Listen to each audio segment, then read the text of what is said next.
ఆధ్యాత్మిక మిత్రులారా, భరతుడు శ్రీరామచంద్రుణ్ణి అయోధ్య తీసుకువెళ్లాలనే సదుద్దేశంతో చిత్రకూటానికి వచ్చి ఆయన్ను అయోధ్య రమ్మని కోరే ప్రయత్నం మొదలు పెడతాడు.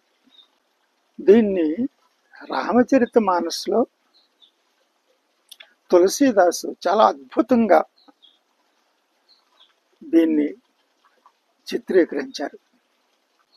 అనేక రామాయణాలున్న భరతమిలాప్ అనే దీన్ని చాలా అద్భుతంగా ఆయన ఎంత గొప్పగా చిత్రీకరించారంటే అంత గొప్పగా చిత్రీకరించారు. భరతుడు వశిష్ఠ మహర్షి సహాయం కోరతాడు. గురుదేవ, ధర్మసమ్మతమైనటువంటి ఈ కార్యంలో మీ సహకారం నాకు కావాలి అని కోరతాడు. దానికి వశిష్ఠ మహర్షి ఏమంటారంటే, భరత, శ్రీరాముడు సర్వశాస్త్రాలను అధ్యయనం చేసినటువంటి వాడు. నీతి, ప్రీతి, స్వార్థము, పరమార్థము తెలిసినటువంటి ధర్మాత్ముడు. అతన్ని ఎవరు ఇలా చేయమని చెప్పి అంగీకరింప చేయడం సాధ్యపడదు. అతనికి అనుమతి ఉంటేనే మనం ఏదైనా చేయగలుగుతాం. అందుచేత మనం దీనికి సహకరించేటటువంటి ఇది చేద్దాము అని చెప్పి ప్రయత్నం చేస్తాడు. భరత శత్రుఘ్నులను తీసుకుని రాముని ముందుకు అందరూ వెళ్తారు. వెళ్ళిన తర్వాత, రామ, నీవు దయాసముద్రుడువు. ధర్మాన్ని, వంశ ప్రతిష్టను కాపాడాలనుకునేటటువంటి భరతుడు రాముడే రాజు కావాలని మాటను పురజనులందరూ కూడా అంగీకరిస్తున్నారు. ఆయన ప్రతి దానికి కూడా నీవు చెప్పేటటువంటి దానికి సిద్ధంగా ఉన్నారు.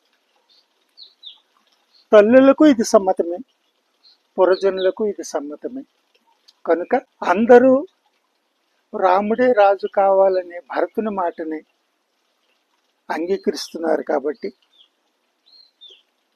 నీవు అతని మాటను అంగీకరిస్తే బాగుంటుంది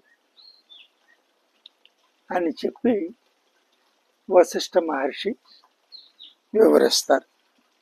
దానికి శ్రీరామచంద్రుడు, గురుదేవ, మీరు సర్వము తెలిసినటువంటి వారు.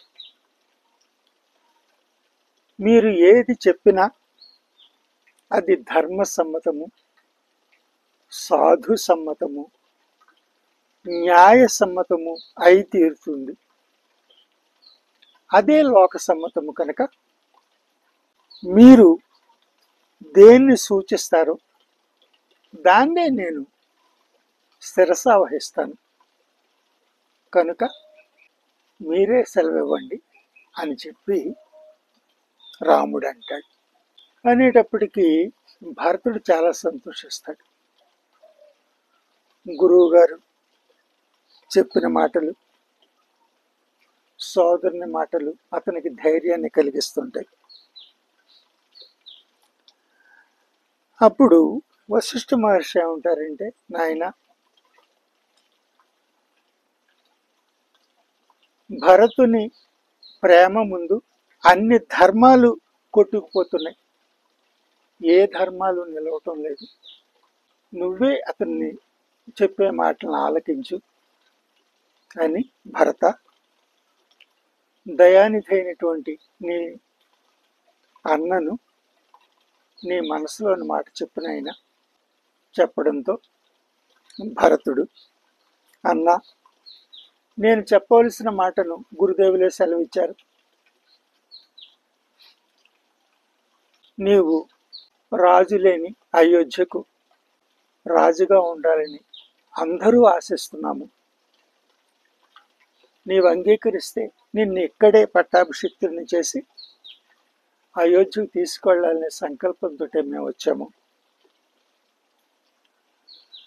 ఓ అనూహ్య సంఘటన అయోధ్యలో జరిగింది.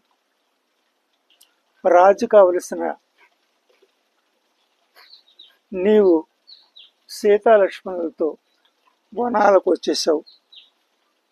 నీవు లేని సమయంలో మహారాజు దీన్ని తట్టుకోలేక ప్రాణత్యాగం చేశారు. వీటన్నిటికీ కారణము నేనే. కాబట్టి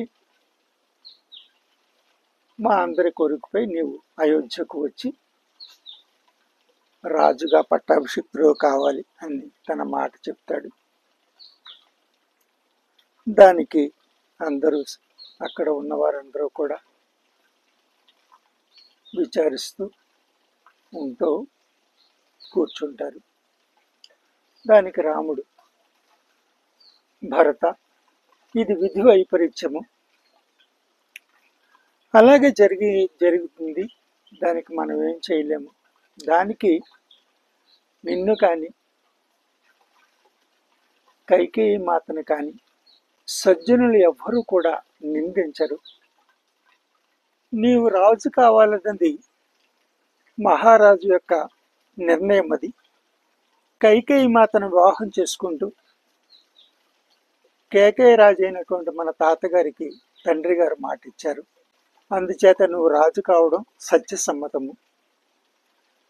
ఇక మాత దండకారణ్యంలో తాపసుల తపస్సు నిర్విఘ్నంగా కొనసాగాలనేటువంటి నిర్ణయం తీసుకున్నారు. ఆ బాధ్యతను నాకు అప్పగించారు. అందుచేత నేను వనవాసంలో ఉండడమే న్యాయము అని చెప్పేసి ఆయన చెప్తారు. దానికి భరతుడు ఏమంటాడంటే, ఇద్దరు అయోధ్యలోను ఇద్దరు వనంలోనూ ఉండాలనుకుంటే నేను శత్రుఘ్నుడు వనంలో ఉంటాం, మీరు సీతాలక్ష్మణులతో కలిసి అయోధ్యకు వెళ్ళి అయోధ్యలో ఉండండి అని చెప్పి అంటాడు. దానికి రాముడు ఏమంటాడంటే, ధర్మము వ్యాపారం కాదు, వస్తు మార్పిడి కూడా కాదు. రాజు అయిన వాడు తనకు అనుకూలమైన పరిస్థితులను వాడుకోవడం అనేటటువంటిది చాలా అధర్మం. అది అందుచేత మనం ఆ మాట చేయకూడదు. ఆర్యులు చేయరాని కార్యాన్ని చేస్తే వంశ ప్రతిష్ట సర్వనాశనం అవుతుంది. కాబట్టి అలాగా చేయడానికి కుదరదు. మనం మన నలుగురు పుత్రులం కూడా ఏం చేస్తే మన తండ్రి గారి మాట నిలబడుతుందో, మన తల్లి ఆశించినటువంటి కర్తవ్యం నిర్వహించబడుతుందో ఆ నిర్ణయం తీసుకోవాలి అని చెప్పి ఎప్పుడైతే రాముడు అన్నాడు, ఇంతలో మిథిల నుంచి ఒక దూత వచ్చి జనక మహారాజు మహారాణితో కలిసి చిత్రకూటం వచ్చారని, దశరథ మహారాజు యొక్క మరణానికి చాలా చింతిస్తూ భరతుడు కూడా ఇక్కడే ఉన్నాడు కనుక మిమ్మల్ని అందరినీ కలవడం కోసం జనక మహారాజు మహారాణి ఇక్కడికి వచ్చారని దూత చెప్పగానే వశిష్ఠ మహర్షి సభను అంతటితో ముగించి వచ్చిన అతిథులను ఆహ్వానించడం కోసం అయోధ్య రాకుమారుల్ని సిద్ధంగా ఉండమని చెప్పి వారికి మధ్యాహ్న ఆహారం కోసం ఆటవికులు తీసుకొచ్చినట్టు పళ్ళు, తేనె వాటిని సమకూర్చమని సూచన చేస్తారు. హరి ఓం.